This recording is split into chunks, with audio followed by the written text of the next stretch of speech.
De Chroniques, chapitre 16. La 36e année du règne d'Asa, Baécha, roi d'Israël, monta contre Juda, et il bâtit Rama pour empêcher ceux d'Asa, roi de Juda, de sortir et d'entrer. Asa sortit de l'argent et de l'or des trésors de la maison de l'Éternel et de la maison du roi, et il envoya des messagers vers Ben-Hadad, roi de Syrie, qui habitait à Damas. Il lui fit dire: qu'il y ait une alliance entre moi et toi, comme il y en eut une entre mon père et ton père.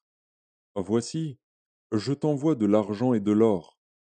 Va, romps ton alliance avec Baécha, roi d'Israël, afin qu'il s'éloigne de moi.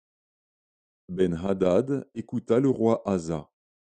Il envoya les chefs de son armée contre les villes d'Israël, et ils frappèrent Ijon, Dan, Abel-Maïm, et tous les magasins des villes de Nephtali. Lorsque Baécha l'apprit, il cessa de bâtir Rama et interrompit ses travaux.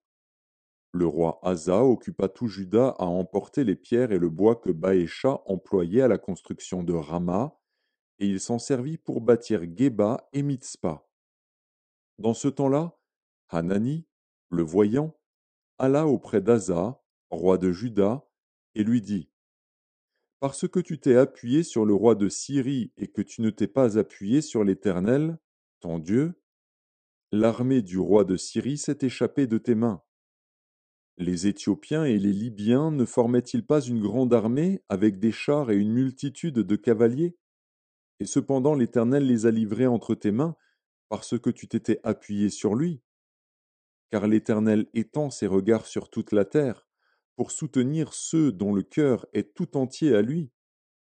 Tu as agi en insensé dans cette affaire, car dès à présent tu auras des guerres.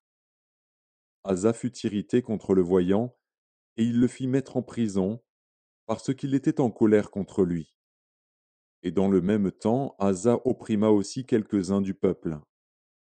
Les actions d'Asa, les premières et les dernières, sont écrites dans le livre des rois de Juda et d'Israël.